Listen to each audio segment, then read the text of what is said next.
네, 안녕하세요. 오늘도 여러분의 이지 선생님입니다. 자, 우리 강의 자료 바로 한번 띄워볼까요? 자, 오늘 여기 있는 10개의 외래어를 배워볼 거예요. 우리가 자주 쓰는 외래어들인데요. 혹시 이 중에서 알고 계신 게 있으셨다면, 정확히 이런 거였구나 라고 생각하시면 좋을 것 같고요. 모르는 말, 들어본 것 같지만 정확히 모르는 말이 있으면, 이런 뜻이구나 하고 알고 가시면 좋을 것 같아요. 오늘은요, 에고, 트러플, 페미니즘, 데미안, 반고프, ETF, 리트리버, 고르곤졸라, 메카, LA 요 10개의 단어에 대해서 여러분이랑 좀 알아볼 거고요. 오늘은 좀 다른 날이랑 다르게 조금 가볍게 좀 해보려고 제가 그림도 좀 넣고 좀 이렇게 TV 뉴스에 나올 법한 것들이 많지는 않아요. 처음에 조금 어려운 말들이 있긴 하지만요. 뒤로 갈수록 편하고 재밌게 들어주시면 좋을 것 같습니다. 다음 장이요. 자, 첫 번째 있는 거, 요거 좀 무겁습니다. 첫 번째 있는 거, EGO라고 쓰여 있는데, 이걸 한국말로 읽으면 에고가 돼요. 에고머니나 할 때 에고예요. 근데 이걸 영어로 읽으면 우리는 ego라고 해요. ego, 아이고 할 때처럼 ego라고 읽고요. 이 뜻은 뭐 간단합니다. 그냥 자아예요. 자아가 뭡니까? 자아. 우리 내 속에 자아, 자아, 정체성 이런 이야기 하잖아요. 자아가 뭐냐면 자기 스스로 나는 어떤 사람이야 라고 머릿속으로 생각하고 있는 이미지가 있어요. 여러분 어떤 사람입니까? 스스로 어떤 사람이에요? 전 어떤 사람일까요? 본인 스스로가 자기가 어떤 사람이라고 생각하는 게 바로 그 자아고, 이 에고 같은 경우는요, 자아가 문제가 되진 않지만 자아가 에고가 너무 강하거나 아니면 이 에고가 너무 약할 경우에 문제가 되는 거예요. 그래서 이게 어떤 기사들에 나왔었냐면 예전 같은 경우는 에고 다스리기 해서 본인 스스로가 너무 강한 게 문제가 되는 경우들이 있었어요. 그리고 그 밑에 보면 에고라는 적이라는 책도 있었죠. 가장 아랫줄로 내려오면요. 이거 기사에서 발췌한 거예요. 에고란 자기 자신이 가장 중요한 존재라고 믿는 건강하지 못한 믿음이래요. 이거 블로그에서 발췌했나? 어쨌든. 네. 에고란, 그쵸. 예전 좀 관점이 이런 것 같아요. 그래서 우리 그런 얘기도 하죠. 저 친구는 에고가 너무 강해서.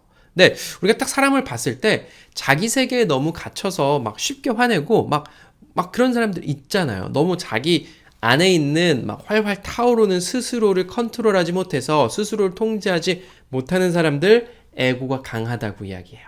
근데 그와 반대로 최근에는 어떤 말이 사회적으로 이슈가 되고 있죠. 화두가 되고 있죠. 자존감이라는 말이에요. 이 자존감이란 말도 사실은 우리가 자주 쓰던 말은 아니고 예전에 잘 안 쓰던 말을 요새 자주 쓰는 거죠. 이걸 에고랑 좀 엮어보면 자아가 조금 약한 사람들이 내 스스로가 너무 약해가지고 문제가 되는 경우에 우리가 자존감 키우는 방법, 자존감이 이렇게 커야 됩니다. 아니면 아이들 키울 때 이렇게 해야 자존감이 커져요. 라고 이야기를 해요. 자존감이 뭔데요? 옆에 볼까요? 자신에 대한 존엄성을 타인이 아닌 자신에게서 찾는 것이래요. 다시요. 나에 대한 존엄성, 나를 사랑하는 걸, 내가 대단하다고 생각하는 걸 다른 사람이 인정해줘야만 되는 게 아니고 나 스스로 찾는 거래요. 그죠? 우리나라 어릴 때부터 보면요. 막 초등학교, 중학교, 고등학교 가면서 성적도 막 1등부터 꼴등, 대학도 좋은 대학부터 안 좋은 대학, 좋은 회사, 또 이렇게 순서대로 사람들을 다 줄을 세워놓습니다. 훌륭한 사람, 훌륭하지 않은 사람. 그러다 보니까 우리나라 사람들이 점점 좀 이렇게 많이 움츠러드는 사람들이 굉장히 많이 생겼어요. 다른 사람한테 인정받고 싶으나 사회가 너무 이제 힘든 거죠. 그래서 다들 자존감이 없어지고 내가 어떤 행동을 할 때, 이거 다른 사람이 안 좋게 생각하면 어떡하지? 내가 어떤 걸 좋아해서 하려고 해도, 이건 좀 별론 것 같아. 라고 해서 다른 사람 시선을 많이 신경 쓰고, 대인관계에 있어서도 좀 이렇게 그냥 좀 이렇게 주눅든 모습을 보이는 그런 것들을 우리가 흔히 자존감이 좀 부족하다라고 이야기하는데요.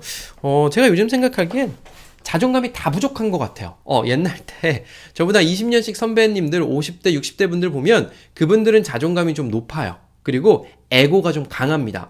왜냐면 대한민국이 빡 엄청 큰 성장기에 있으셨으니까 뭐만 해도 다 되고 본인의 생각도 되게 강하신 거죠. 근데 요즘 20, 30대 젊은이들 보면요. 내 맘대로 되는 게 하나도 없어요. 취업도 힘들고 공부도 너무 힘들었고 그래서 이 친구들은 자존감이 제 생각이에요. 제 개인적인 의견입니다. 좀 많이 낮은 것 같아요. 그래서 이 에고가 너무 강할 때도 문제고 에고가 좀 약할 때도 문제다. 우리가 본인 스스로 생각하는 자기의 이미지, 자아를 에고라고 한다. 좀 재미없고 어렵죠? 뒷장에 가볼까요? 뒷장이요. 네, 뒷장에는요, 트러플이라고 하는 단어가 있어요. 트러플 어디서 들어본 적 있으신가요? 저는요, 이런 뭔가 식문화라든지 어떤 뭐 이런데 그렇게 세련된 사람은 아니에요. 그리고 좀 여성분들 같은 경우는 보면요, 무지하게 뭐랄까, 좀 우리 얼리 어댑터라고 하는데 기술 같은 거, 새로운 기술 같은 거 해보고 이런 거 우리 보통 얼리 어댑터라고 하는데 문화적인 부분에 있어서도 뭐 외국에서 새로운 문화가 있어요. 이쁜 그릇이 있어요. 어디 어떤 가게에서 어떤 음식이 유행하는데요. 이런 거 여성분들이 잘 알지만 저는 그런데 관심이 별로 없어요. 그럼에도 불구하고 트러플이라고 하는 이 식재료는 참 시간이 갈수록 점점 더 제 귀에 많이 들리는 것 같아요. 트러플은 우리 서양 송로버섯이래요. 모르겠죠. 네, 송로버섯인데 서양에서 자라는 송로버섯인데 이 녀석이 저도 이제 트러플 넣은 거를 꽤 많이 먹어봤고 요새는 트러플 오일도 되게 맛이 있어서 트러플 오일은 그렇게 비싸지 않아요. 생 트러플이 되게 비싼데 이 녀석을 이제 요새 좀 종종 먹어요. 근데 이게 얼마나 유행이냐면 밑에 한번 보여드릴까요? 트러플 오일 넣은 짜파게티가 출시된답니다. 짜라짜라짜짜짜 짜파게티에 트러플 오일을 넣는데요. 저는 레스토랑에 가서 트러플 오일이 올라간 뭔가를 먹었는데 요새는 제가 아는 데는 돈가스에도 트러플 오일을 찍어 먹어요. 트러플 오일을 먹었고 이거 진짜 조금밖에 안 주더라고요. 그래서 진짜 비싼 거구나 했더니 오일은 그렇게 비싸진 않대요. 그 밑에 볼까요? 본죽에서 트러플 전복죽에다 트러플 오일 뿌린답니다. 그리고 요새는요, 사과보다 생 트러플 이색 선물을 준대요. 명절에 사과 박스가 아니고요, 생 트러플을 준다고 합니다. 그리고요, 그 밑에는요, 이 트러플이 얼마나 인기가 있으면 화이트 트러플 밸런싱 라인이라고 해서 화장품도 나왔다고 해요. 네, 트러플이 뭐랄까요, 점점 더 각광받고 우리가 뭐 60대, 70대가 되셔도 이 트러플이 들어간 음식을 언젠가 한번 먹게 되실 날이 오실 거예요. 워낙 인기가 많으니까요. 트러플은 아래 이렇게 쓰여 있습니다. 세계 3대 식재료 중 하나로 강하고 독특한 향으로 아주 소량만으로도 음식 전체의 맛을 좌우한대요. 그래서 이 트러플을 피자에도 뿌려 먹고요, 스파게티에도 넣고요, 뭐 빵도 찍어 먹고요, 샐러드에도 뿌리고요. 제가 아는 돈가스 집에는 돈가스에다가 트러플 소스를 찍어 먹기도 합니다. 그래서 뭐 트러플이 어쨌다 뭐다? 서양 송로버섯이에요. 그냥 버섯에서 짠 건데 저는 사실 생 트러플 한 번도 못 먹어봤어요. 그냥 트러플 오일만 먹어봤는데 그 향이 딱 한번 먹으면 이거 트러플이다 아실 정도로 향이 좀 뭐랄까요, 독특하다고 생각하시면 좋고요. 트러플 한번 먹어보시고 나중에 후기 남겨주시면 좋겠습니다. 그 다음 장이요. 자, 오늘 배울 것 중에서 좀 무거운 거는 여기까지인 것 같아요. 제가 이 페미니즘이라고 하는 단어를 여러 차례 말씀드리려고 사실은 제가 이 외래어 강의할 때 목록을 적어놔요. 지금도 수없이 많은 목록들이 있습니다. 그 중에서 좀 적당하고 너무 쉽지도 않고 어렵지도 않은 것들 가지고 오는데 그 리스트에 굉장히 오랫동안 적혀 있었던 게 바로 페미니즘이에요. 근데 이 페미니즘을 말하는 게 좀 사회적인 분위기상 되게 좀 뭐랄까요? 조심스럽습니다. 왜냐하면 이 페미니즘을 정말 옹호하시는 분들도 있고 페미니즘에 대해서 정말 반대하시는 분들도 있어서 요새는 입 잘못 이야기하면은 저는 개인적으로 가늘고 길게 가려고 하고 있기 때문에 하지만 제가 어느 쪽에도 치우치지 않고 설명을 한번 해보겠다 해서 오늘 가지고 온 건데요. 이 페미니즘은 그렇습니다. 우리가 인류 역사를 오랫동안 살펴보면요, 물론 저기 아프리카 어딘가 부족에는 여성의 인권, 여자가 막 주장하고 뭐 여러 남편을 두고 여성의 인권이 굉장히 높은, 여성의 권리가 굉장히 높은 아주 극소수의 부족이 있긴 하지만 우리가 지금까지 인류 역사가 진행되어 오면서 대부분 여성의 인권이 높고 낮음이 있었지만 남성의 권리가 훨씬 더 높았던 적이 되게 많습니다. 특히나 조선시대에는 더더욱 그랬죠. 조선시대는 워낙 남자를 남자 대단합니다. 아들 못 나오면 이런 일까지 벌어지면서 남아선호가 굉장히 심했고 관직은 다 남자만 차지했잖아요. 여자는 뭐 했죠? 집에서 일하고 가정을 돌보고 그죠? 그렇게 사회가 점점 오다 보니까 잘못됐다. 여성의 권리도 찾자. 왜냐하면 해외 사례들 같은 경우는 원래 정치에서 우리가 투표할 때 여성의 참정권이 없었던 경우들도 있고 현재 일부 아랍 국가에는 여전히 여성이 투표할 수 없는 나라도 있고 여성이 운전할 수 없는 나라도 있고 여성이 축구 경기장에 갈 수 없는 나라도 있고 여성의 인권과 권한 권리가 굉장히 낮아요. 그래서 시대가 지나오면서 여성들의 권리를 더 향상시켜주자 라고 하는 게 페미니즘이고 이 사실 페미니즘을 되게 뭐랄까요, 열심히 공부하시는 분들, 하나의 학문으로서 하시는 분들도 있지만 저는 아주 수박 겉핥기로만 말씀드리는 거예요. 저도 잘 몰라요. 네, 워낙 세계가 깊다고 하니까요. 그래서 뭐 그렇게 생각해보면 이제 여성의 인권을 높이는 건 굉장히 중요하겠다 생각이 들잖아요. 그죠? 국가 고위공무원도 여성이 좀 나왔으면 좋겠고, 또 사기업에서 임원들도 여성들이 좀 나왔으면 좋겠고, 뭐 여러 가지 직업에 여성이 못하는 직업이 없이 여성이 참여하고, 또 가정 내에서의 여성의 권한과 여성의 위치도 더 올리자라고 하는 게 여성과 남성의 권리, 기회의 평등을 위한 사회 정치 운동이라고 써놨어요. 어떤 느낌인지 아시겠죠?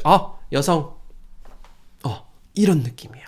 그래서 기사를 한번 볼까요? 여성 감독 약진, 페미니즘 대중화. 네, 이 여성 감독이라고 하는 게 영화 여성 감독 말하는 거고요. 페미니즘에도 공부가 필요하다. 네, 제가 여러분께 페미니즘을 이렇게 얘기하려다가 제가 잘 몰라요라고 말씀드린 이유가 이걸 정말 학문으로 공부를 깊이 하시는 분들도 계신 것 같아서 그런 것 같고, 다만 그 밑에요. 정치투쟁된 K-페미니즘 82년생 김지영, 남편이 더 불쌍.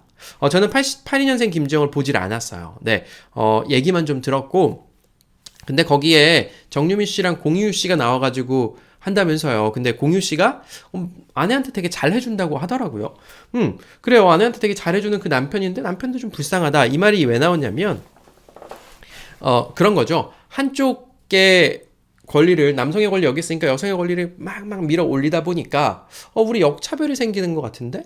이런 생각을 하는 사람들이 지금 우리 사회에 이제 좀 나오기 시작했기 때문에 그런 거예요. 그래서 요즘 사실 젊은 친구들은 성별 간에 갈등이 좀 많이 좀 심합니다. 뭐 예를 들면 그런 게 있었어요. 예전에 그 술 취한 주취객이라고 하죠. 취객이 있었고, 이 취객이 막 위협하니까 여성 경찰이 와서 주변에 있는 남성들을 부릅니다. 여성 경찰이 제압하는 게 아니고 남성들을 불러서 거기 뭐 하세요? 나와서 뭐 이렇게 시켰던 걸로 제가 기억해요. 근데 우리가 바라는 경찰의 모습은 뭐죠? 그죠? 불렀으면 경찰이 와서 경찰이 제압해 주는 걸 바라지, 근처에 있는 남자가 남자를 제압하라고 하는 모습을 바라지는 않잖아요. 그것 때문에 이제 남성들이 되게 이제 화가 난 거죠. 우리가 진짜 힘을 써야 되고 필요한 곳에서는 마치 남자가 군대에 가는 것처럼, 그런 곳에서는 진짜 딱 동일한 기준으로 여성도 제압할 수 있는 사람이면은 경찰을 만들고 남성도 제압할 수 있는 사람이면 만들어라, 이런 이야기가 나오면서 여성과 남성이 막 엄청나게 싸웁니다. 그래서 제가 페미니즘 이야기하는 게 조금 부담스럽긴 했는데, 어쨌든 이런 걸 페미니즘이라고 이야기하고, 요즘 같은 경우는요, 네, 여성들 권리를 많이 신장시키고 있기는 하지만 그에 따른 반발로 남성들의, 아니면 또 정치계에서도 야, 그건 너무 심하다, 아무리 해준다지만 그건 너무 심해 라고 하는 목소리도 많이 나오고 있다 정도 알아두시면 좋을 것 같고, 이 페미니즘을 따르는 사람을 페미니스트라고 하고요. 뭐 저 이 정도면 문제 없었죠. 네, 다음 장 넘어가 보겠습니다. 다음 장이요. 네, 이런 뭔가 사실 페미니즘이 정치랑 엮일 건 아니었는데, 뭐, 근래에 들어서 정치랑 이야기가 많이 엮이고 있는 것 같아서 좀 조심스럽죠. 네, 조심스럽고, 저는 뭐, 그냥 하나의 사회적 현상으로 해석을 하고 있습니다. 뭐, 누굴 응원하지도 않고요. 그 다음은요, 데미안입니다. 네, 여러분 제가 정오의 샤싸움에서 데미안에 대해서 한번 알려드린 적이 있었고, 그거에 대해서 오늘 한번 간단히만 좀 더 보려고 해요. 이 데미안이라고 하는 소설은요, 우리가 고전소설 되게 많아요. 뭐 셰익스피어의 소설도 있고, 아니면 이 헤르만 헤세의 소설도 있고, 우리가 고등학교, 중학교 다니면서 배우는 많은 소설이 있는데, 그 중에서 나 스스로에게 길을 찾아가는 것을 이야기할 때 늘 이야기하는 소설이 바로 이 데미안이라는 소설이에요. 데미안은요, 그냥 헤르만 헤세의 소설이다. 뭐 데미안? 사람 이름인가? 소설이다. 사람 이름이에요. 데미안이라는 친구가 나오고요. 이 데미안이라는 친구가 주인공이냐? 뭐 그렇진 않아요. 네, 이 소설은 그래요. 이 친구 싱클레어라고 하는 애가 있는데, 이 친구가 커나가면서 어떤 이런저런 일을 겪는데, 데미안이라는 애가 전화가 와서 얘한테 조언을 많이 해줘요. 뭐 그러는 거고, 내용 자세한 건 제가 인터넷 좀 찾아보시면 되고, 예전에 정오의 사전에서 이야기했으니까 요거 어디 기사에 많이 쓰이나 한번 볼까요? 연극 데미안 라이브 온라인으로 생중계한대요. 네, 연극도 나와 있대요. 나를 찾아가는 길 데미안. 뭐 이 뉴스 제목이 이렇게 되어 있어요. 명작 소설 데미안 클래식으로 만나다. 데미안과 관련된 클래식 연주를 한다거나 아니면 데미안을 읽으면서 클래식과 같이 할 수 있는 무언가인 것 같아요. 길 안내자, 나의 데미안은 누군가. 네, 데미안의 소설을 아는 사람이라면 요거 문구를 이제 해석할 수 있어야 돼요. 왜냐면 데미안 소설의 주인공은 데미안이 아니에요. 데미안은 뭡니까? 길을 안내해주는 친구예요. 갑자기 숑 하고 나타나 버린 거죠. 길 안내자, 나의 데미안은 누구인가? 네, 저도 그래요. 이 길 안내자.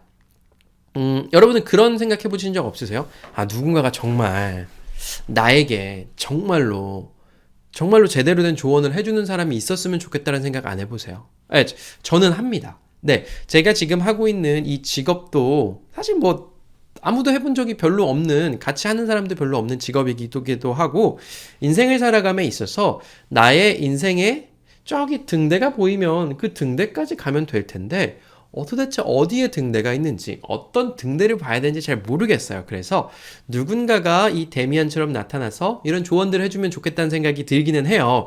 인생을 살면서 그런 선배님들을 가끔씩 만나기는 하지만 그래요. 여러분의 데미안은 누구이십니까? 네, 이 말은 이제 해석이 되죠? 나의 길을 안내해줄 누군가예요. 이 데미안은 어떤 말로 되게 유명하냐면요, 이런 말로 유명합니다. 자, 데미안 소설에 나오는 거예요. 새는 알을 깨고 나온다. 이 말이요. 들어보셨죠? 그죠? 새는 다 알을 깨고 나와요. 그죠? 근데 이 말을 여기서 썼고 이 말이 되게 유명해진 거예요. 야, 알을 깨야지. 뭐 우리 이런 얘기 하잖아요. 새는 알을 깨고 나온다. 알은 곧 세계다. 태어나려고 하는 자는 하나의 세계를 파괴하지 않으면 안 된다. 네, 그런 겁니다. 누군가가 알을 톡톡 깨고 새가 나오면 원래 알 갇혀 있었잖아요. 근데 새로운 세계로 나오려면 알을 깨부셔야 되는 거죠. 맞습니다. 우리가 새로운 세계로, 예를 들면 고등학생이었다가 대학생이 된다든지 아니면 총각이었다가 유부남이 된다든지 어떤 심각한 내적 고민을 겪는다든지 이럴 때 우리가 흔히 알고 있던 그래 세상은 이런 거야 라고 했던 그 틀을 과감히 깨부시고 나와야 새로운 세상으로 갈 수 있다는 거예요. 네, 뭐 이 알을 뜻하는 건 참 많겠죠. 이 알 같은 경우는 우리 사회에 있는 통념 같은 것도 있을 수도 있고 또 우리가 가지고 있던 고정관념 같은 것도 있을 수 있어요.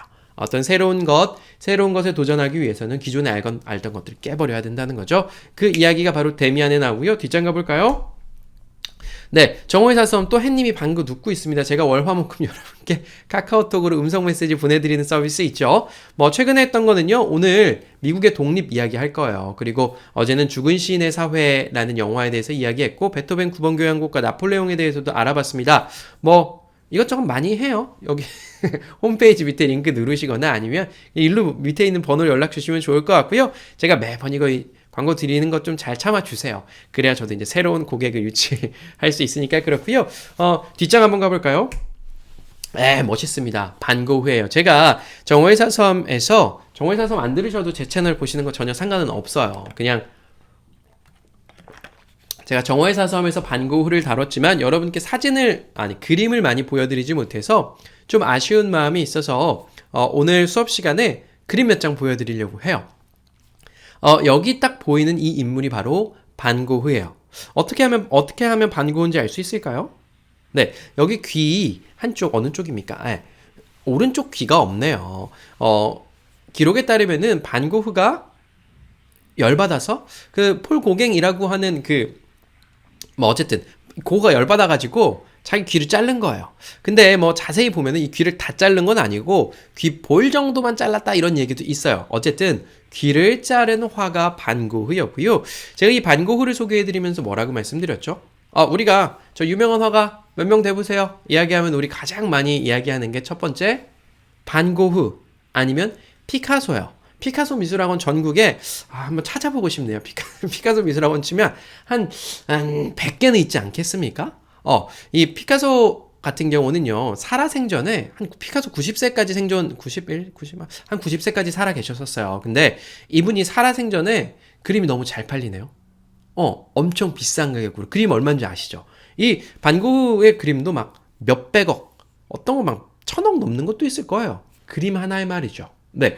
그러니까 이 피카소는 그림을 그려서 쫙쫙 팝니다. 얼마나 좋습니까? 예, 돈도 엄청 많이 벌고 또 그 인기도 엄청 많았대요. 그래서 사람들이 가는 곳마다 따라오고 또 그랬던 반면에 우리가 유명하다고 알고 있는 이 반 고흐는요, 살아생전에 그림을 한 장도 못 팔았다고 알려지고 있어요.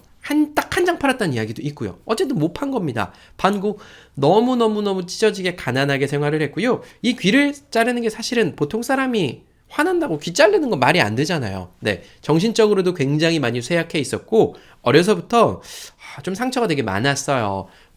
친구도 거의 없었고요. 딱 유일하게 한 명 본인의 친동생과만 좀 정신적인 교류를 했어요. 그래서 맨날 편지 쓰고 편지 막 주고 받으면서 그 동생 이름이 테오예요. 테오랑 뭐 편지 주고받은 게 뭐 영화화 되기도 했고, 뭐 가끔 전시대가 되기도 합니다. 이 빈센트 반 고흐 네덜란드 사람이고요. 우리 보통 네덜란드 사람들 이름 앞에 반 많이 붙어요. 뭐 예를 들면 전 축구 선수로 얘기 들면 반 니스텔루이, 반 더바르트, 반 데사르, 이런 것처럼 앞에 반이 붙으면 다 네덜란드 사람이라고 생각을 하시면 되고요. 다음 장 가볼까요? 네, 이 살아생전에 한나의 그림도 못 알았던 반 고흐지만 반 고흐가 죽고 나서부터 반 고흐가 유명해지게 돼요. 그래서 이 반 고흐가 그렸던 그림 중에서 가장 유명한 그림 중에 하나가 이 바로 별이 빛나는 밤이에요. 뭔가 좀 기괴하기도 하고 반 고흐의 마음과 같은 느낌이 들기도 하죠. 그래서 뭔가 이 선들이 되게 자유로워요. 자유롭지만 뭔가 좀 슬픈 느낌이 들기도 하고요. 요 그림 우리 살면서 엄청 많이 보셨을 거예요. 이거 반 고흐의 그림이다. 별이 빛나는 밤. 네, 별이 빛나는 밤이라고 알아두시면 좋을 것 같고요. 다음 장 볼까요? 네, 요거 보이십니까? 네, 요거를 가끔 이걸 이제 뭔가 살아있는 3D처럼 여기 안에 있는 사람들 움직이게 한다거나 그런 것들도 굉장히 많아요. 이거는요, 밤의 카페 테라스, 뭐 카페 테라스 at night 이라고 하는 영어 이름을 가지고 있는 작품이고요. 그냥 유럽에 흔히 보이는 카페처럼 보입니다. 근데 이걸 그린 사람이 바로 반 고흐고요. 어떻습니까? 좀 뭔가 좀 낭만적인 것도 같아요. 그 다음 볼까요? 네, 이 반 고흐 같은 경우는 해바라기를 되게 많이 그렸어요. 해바라기 왜 그렸다고 했죠? 네, 보통 우리요, 사람들이, 미술가들이 그림 그릴 때 사람을 많이 그리잖아요. 사람 그리려면 어떻게 해야 될까요? 너 서 있어? 내가 그릴게. 근데 금방 그리지 않으니까 5시간 동안 서 있어? 5시간 동안 서 있는 사람은요, 돈을 받겠죠. 반 고흐는요, 그림을 못 팔았으니까요, 화가 안 돼요.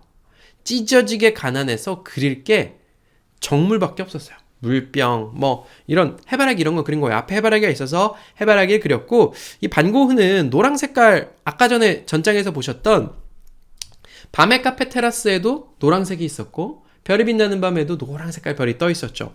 해바라기도 노란색입니다. 반 고흐 노란 색깔 참 잘 썼고 노란색 좋아했던 것 같아요. 그래서 이 해바라기도 반 고흐의 그림이다. 그래서 나중에 여러분 이 반 고흐의 그림 예전에는 한국에 가끔 한 번씩 전시에 오고 그랬었는데 좀 이거 고흐 거야 이 정도 알아두시면 참 교양에 좋으실 것 같고요. 다음 장 가볼까요? 다음 장이요. 네, 다음 장이 이거 뭐 정확히 모르셔도 되는데요. 다음 장에 ETF라는 게 있어요. 우리가 요새 별일이 벌어지고 있습니다. 별일이 뭐냐면요, 코스피가 3천을 향해서 가고 있어요. 우리나라 주식이 이렇게까지 올라왔던 적은 역사상 없습니다. 네. 늘 2000 언저리에서 뭐 2300, 뭐 1800, 맨날 그랬었는데, 지금 코로나 시기고, 서민들 경제는 제가 주변에 보는 분들은요, 뭐, 잘 사는 사람 아무도 없어요. 다 어려워하지만, 회사들 주식만큼은 고공행진을 하고 있습니다. 그 이유는요, 간단해요. 뭐냐면, 미국을 위시한 선진국들이 코로나에 걸렸어? 경제계가 무너지네? 일자리를 잃었어? 돈을 줄게. 일자리를 잃지 않았는데도 전 국민한테 돈을 줄게 해서 미국에서 돈을 엄청 많이 국민들한테 풀기도 했고, 또 어려운 기업들한테 돈을 엄청 많이 빌려주기도 했고, 시중에 돈을 거의 무제한적으로 미국이 풀어버렸어요. 달러를요. 그래서 전 세계에 있는 모든 자산들이 다 올라가고 있습니다. 네, 뭐 주식, 부동산, 뭐 또 요새 비트코인이 엄청 비싸대요. 비트코인 뿐만 아니라 전 세계에 있는 뭐 수많은 자산들이 이렇게 될 줄 알았겠습니까? 우리 사실 몇 개월 전만 해도 막 난리도 아니었는데 엄청나게 많이 올라갔고, 그래서 젊은 친구들이 요새 주식을 되게 많이 한대요. 그래서 그 용어 중에 하나가 ETF라는 게 있습니다. ETF가 뭐냐면 상장 지수 펀드래요.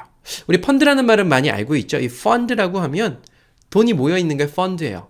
뭐 예를 들면 어떤 저기 아픈 사람을 도와주기 위해서 우리 돈을 모으자. 그것도 펀드예요. 펀딩이라고 하죠. 펀드예요. 근데 우리가 투자를 하기 위해서 어떤 목적을 위해서 돈을 모아놓는 거 펀드라고 합니다. 그래서 예전에는 우리 펀드가 인기였잖아요. 펀드 막 들었습니다.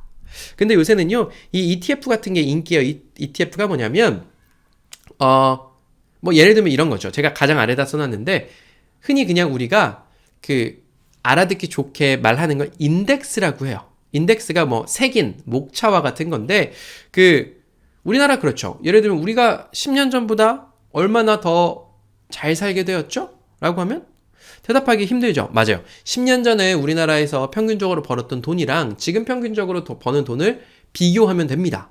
네, 그렇게 한 가지 숫자로 어떤 걸 나타내 놓는 것들을 우리가 인덱스라고 해요. 그러니까 코스피, 이거 뭐예요?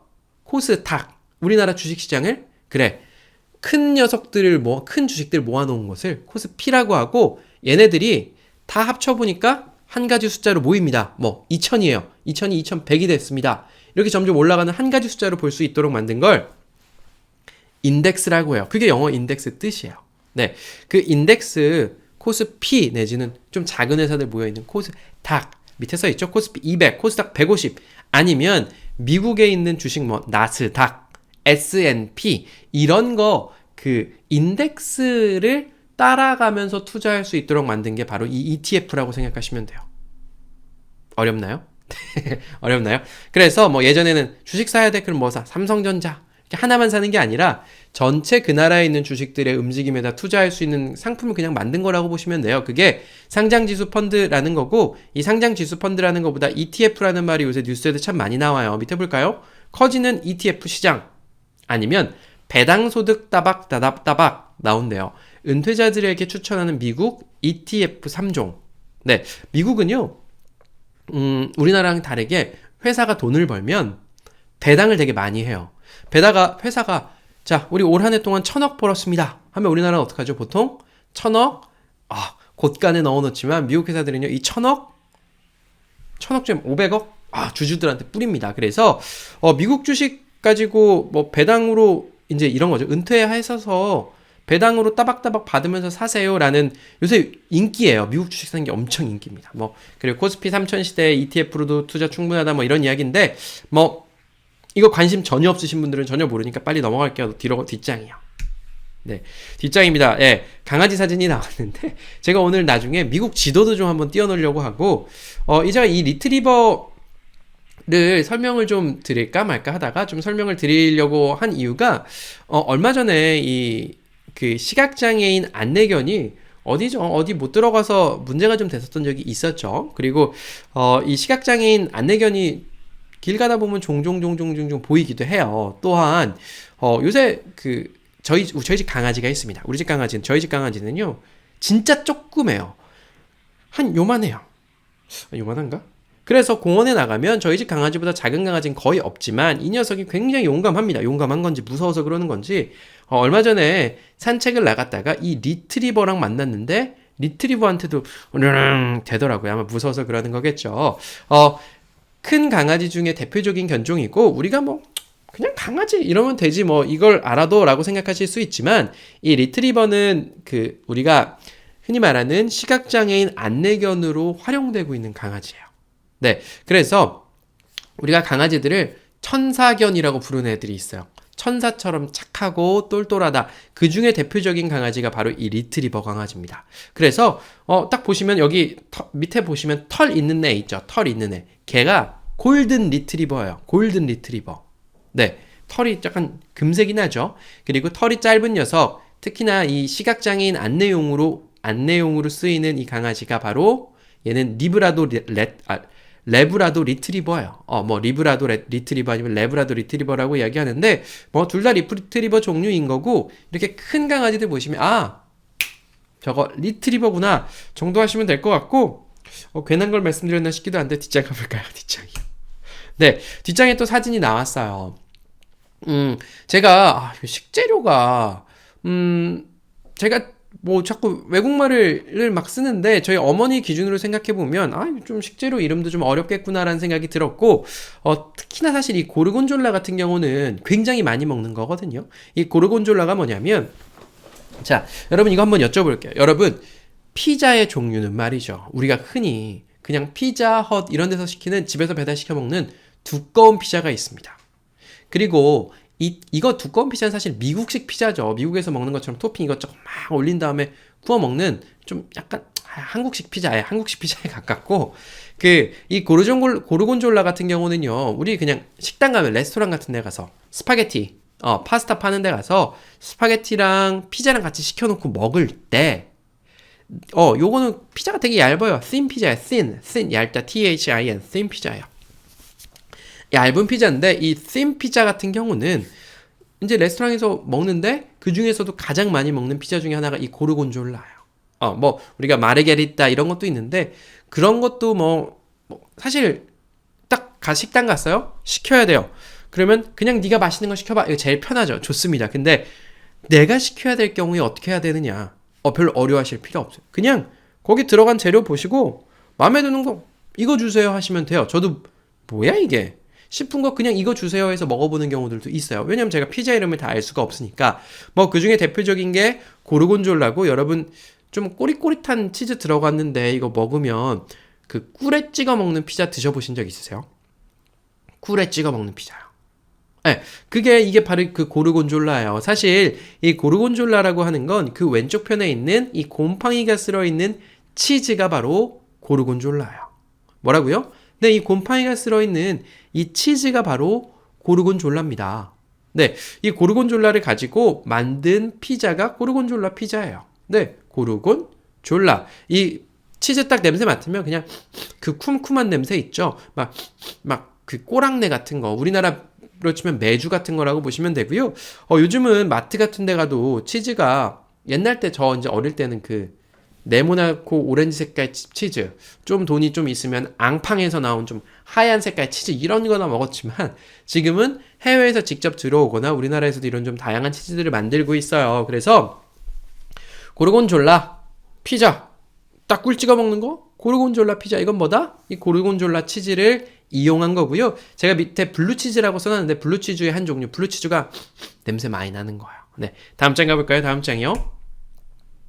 자 이번 장에서는요 메카라는 거 배울 거예요. 메카 저기 그냥 기사부터 한번 볼까요? 겨울 서핑 메카로 떠오른 양양에 가면요 진짜로 겨울에 가도요 제가 올해는 한 번도 못 가봤지만 뭐 파도도 별로 없는데 바다 엄청 추울 것 같은데 이거 수트 입고서는 서핑 보드 들고 겨울에도 사람들이 서핑을 하고 있더라고요. 그래서 역시 대한민국 국민들은 진짜 대단하다. 저 같은 경우는 뭐 겨울에 아무리 재밌어도 거기 들어가겠습니까? 안 들어가겠지만 그런 사람들도 있고 의성군 농촌형 공유경제 메카로 우뚝 섰답니다. 장흥 한국 스포츠 메카로 조성하겠다. 장흥을 한국의 스포츠 메카로 조성하겠다고 포부를 밝힌 거예요. 그리고 해양산업의 메카 꿈꾸는 안산. 여기서 메카는 뭐예요? 네, 어떤 분야의 중심지를 메카라고 이야기하는 것 같아요. 겨울 서핑할 사람 다 일리로 모이세요. 양양이요. 뭐 이렇게 쓸 수도 있을까요? 유튜브에서 영어 공부하실 분들 영어 공부, 기초 영어 공부의 메카, 친절한 대학 이렇게 쓸 수도 있겠죠. 그죠? 뭐 예를 들면 쇼핑의 메카, 뭐 어디라고 해? 쇼핑의 메카, 홍콩. 뭐 이렇게 할 수도 있잖아요. 또 뭐 있을까요? 뭐 어디의 메카? 어디 해서 중심지를 이야기하는데 이게 메카가 된 이유가 정확히 이건지는 모르겠지만 네, 아직 제가 못 찾아봤어요. 죄송해요. 근데 아마 이거일 것 같아요. 우리가 이 메카라고 하는 곳이 이슬람교의 성지입니다. 뭐 우리 다들 그 성지들이 있잖아요. 기독교 천주교의 성지도 있고 이슬람교의 성지는 바로 이 메카고요. 이 메카는요. 이슬람교를 만들어낸 창시자이자 그 예언자죠. 위대한 예언자인 무함마드. 한국말로 무함마드고 뭐 모하메드, 마호메트 이렇게도 쓰여요. 이 무함마드가 태어난 곳이 바로 메카예요. 이 메카에 있다가 이 무함마드가 메디나라고 하는 곳으로 갔다가 다시 메카로 돌아오는데 이 메카가 사우디아라비아, 현재는 사우디아라비아에 위치해 있고, 이슬람교 성전, 코란에 이렇게 쓰여 있대요. 이슬람교도들은 생전에 한번 이 메카를 순례해야 된다. 그래서 전 세계에 있는 무슬림들, 우리 이슬람교 믿는 사람들을 무슬림이라고 하죠. 무슬림들이 다 한 번씩 이 성지를 찾아서 순례하는데 거기가 바로 메카예요. 메카. 어떻습니까? 느낌이 좀 오십니까? 그죠? 우리가 흔히들 그거 거기에 메카야라고 이야기했던 그 메카는 이슬람교의 그쵸, 성지입니다. 그죠? 그래서 많은 사람들이 가는 곳 메카다 정도. 이슬람교의 성지는 메카야 딱 알고 있으면 얼마나 멋있겠어요. 이슬람교 믿는 사람들 뭐라고요? 무슬림이요. 무슬림. 이슬람교의 경전은 뭡니까? 코란이요. 코란. 그죠? 요 정도 알아두시는 건 상식선에서 되게 좋을 것 같아요. 생각보다 전 세계적으로 보면 이슬람교 신자가 무지무지하게 많이 있어요. 그죠? 다음 장입니다. 마지막 장이고요. 제가 사실 좀 이것저것 좀 다른 지명을 할까 하다가 처음에는 제가 오늘 뭘 만들었었냐면 그랜드 캐년을 만들었었어요. 그랜드 캐년? 뭔가 이제 여행지를 한 군데씩 좀 이렇게 좀 넣어서 좀 즐겁게 해드릴까? 뭐 이런 생각도 하다가 그냥 지명을 한번 설명드려보자. 이 미국의 지도 우리가 맨날 미국 하지만 미국이 대체 어떻게 생겼는지 어디 붙어 있는지 좀 잘 아실까라는 생각이 들어서 우리가 가장 쉽게 미국에 있는 도시 몇 개 말해보세요 하면은 뉴욕, 또 뭐 있어요? LA. 바로 뉴욕 아니면 LA가 제일 유명하거든요. 뉴욕은요 여러분 동쪽, 여기 지금 딱 보시는 게 미국의 지도입니다. 제가 편하게 보실 수 있도록 이쪽 방향표 해놓고 제가 지금 이쪽 방향 제가 어딘지는 모르겠어요. 아시아라고 표현해 놓은 쪽 있죠. 방향 해 놓은 쪽. 그쪽이 바로 서쪽이에요. 우리나라로 보면 우리나라 동해 있죠. 동해 바다에서 쭉 가면 어떻게 됩니까? 미국이 나와요. 그 중간에 뭐 하와이 뭐 이런 거 좀 나오겠지만 쭉 가면 그냥 미국이 나옵니다. 미국 입장에선 거기가 서쪽이겠죠.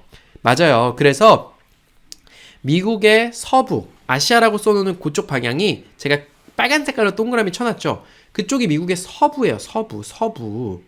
그리고 미국의 동부는 어디겠어요? 쭉 가면은 저기 또 바다랑 맞닿아 있는 유럽이라고 해서 화살표라고 해놓은 데 있잖아요. 거기가 미국의 동부예요. 네, 오늘 아마 제가 평소에 하던 거랑 좀 다른 거라서 조회수가 많이 안 나올 것 같긴 한데 이왕 만들었으니까 끝까지 설명해 볼게요. 자, 오늘 정오의 사서하면서 여러분께 미국의 독립에 대해서 알려드릴 거예요. 사람들이 왜 처음에 미국에서 동부에 살았을까요? 네, 유럽이라고 이렇게 돼 있잖아요. 유럽 기준으로 영국, 프랑스 이런 쪽에서 서쪽으로 쭉 건너오면 대서양이라고 하는 바다 있어요. 그 대서양을 쭉 건너오면 미국이랑 만납니다. 미국 어디요? 미국 동쪽, 동부랑 만나요. 그러니까 어떻게 했어요? 유럽 사람들이 처음에 이주해 왔으니까 다 동쪽에 옹기종기 모여 살았던 거예요. 그래서 동쪽에는 도시도 엄청나게 많고요. 복잡합니다. 오래됐고요. 또 주들도 여기 보시면은 막 쫙쫙 중부 서부는 쫙쫙 이쁘게 갈라놨죠. 근데 동부는 그렇게 안 돼 있어요. 사람들이 거기서부터 오래 살았고 그 사람들이 어떻게 했죠? 우리 서부 뭐라고 합니까? 서부를 개척했죠. 그죠? 서부 뭐 금광을 따라서 미국 서부 개척합시다. 그래서 인디언들 막 몰아내고 막 말 타고 막 기차 타고 가면서 땅땅땅땅 카우보이들 막 총 쏘면서 서부 개척을 해서 결국 서쪽 끝까지 개척을 한 거고, 이 동쪽에 있는 도시 중에 가장 유명한 데가 뭐 뉴욕, 워싱턴 이런 곳이고, 이 서쪽에 있는 도시 중에서 가장 유명한 도시가 제가 동그라미 쳐놓은 LA죠. 네, LA 뭐 아니면 샌프란시스코 뭐 샌디에고 뭐 라스베가스 이런 도시들이 있는 거예요. 동그라미 친 위치가 LA고요. 우리 LA 하면 뭐가 유명하죠? LA 다저스가 제일 유명하죠. LA 다저스에 예전에 박찬호 선수도 뛰었었고 얼마 전까지 류현진 선수가 LA 다저스에 뛰었었죠. 그리고 LA에 가면 한인타운이 있어요. 미국에서 가장 큰 한인타운이 있고 거기는 진짜 아예 영어 잘 안 하시고 그냥 한국말만 쓰고 사시는 분들도 꽤 많이 있다고 제가 알고 있고, 저도 한인타운에서 식사를 한번 했었는데 한국 식당보다 더 맛있는 한인타운들도 있어요. 그래서 LA의 위치는 우리나라 입장에서 봤을 경우에 우리나라 일본 이렇게 있잖아요. 그죠? 동쪽으로 쭉 가면 미국 서부가 나오고 거기에 있는 가장 큰 도시가 LA다. LA는 뭐의 약자입니까? 로스앤젤레스예요. 로스앤젤레스의 약자가 로스앤젤레스에서 누굽니다라고 얘기하면 뭐예요? 그 로스앤젤레스, 로스에서 L, 앤젤러스에서 A에서 LA가 되는 거예요. 그러면 LA 갈비는 어디서 왔을까요? 이 LA 사람들이 먹는 거 아니겠죠. 저도 LA 갈비가 왜 LA 갈비라고 하는지 제가 한번 찾아볼게요. 근데 아마 이 LA에서 온 건 분명히 아닐 거고요. 다음 장 한번 가볼까요?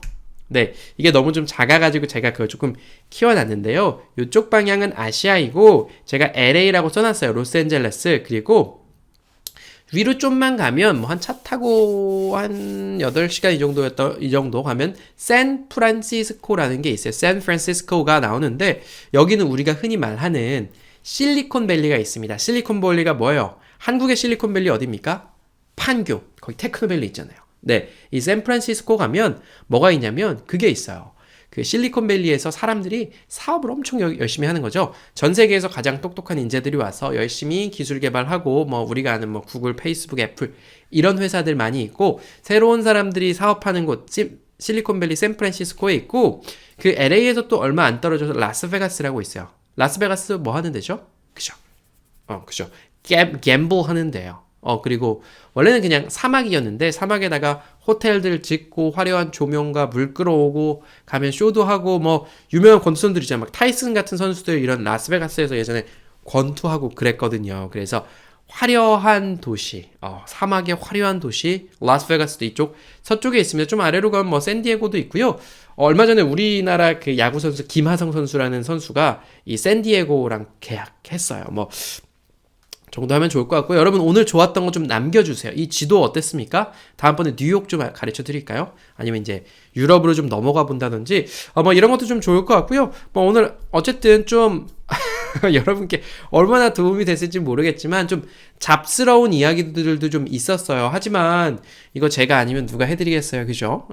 네, 저희 엄마한테 가르쳐 드린다고 생각을 하고 이거 저거 좀 많이 가져와서 여러분 좀 강의하도록 할 거고요. 재밌는 강의셨으면 좋을 것 같고요. 우리 연초니까요, 화이팅해서 영어 공부도 열심히 하는 우리 좀 됐으면 좋을 것 같고요. 여기까지 하겠습니다, 여러분. 감사합니다.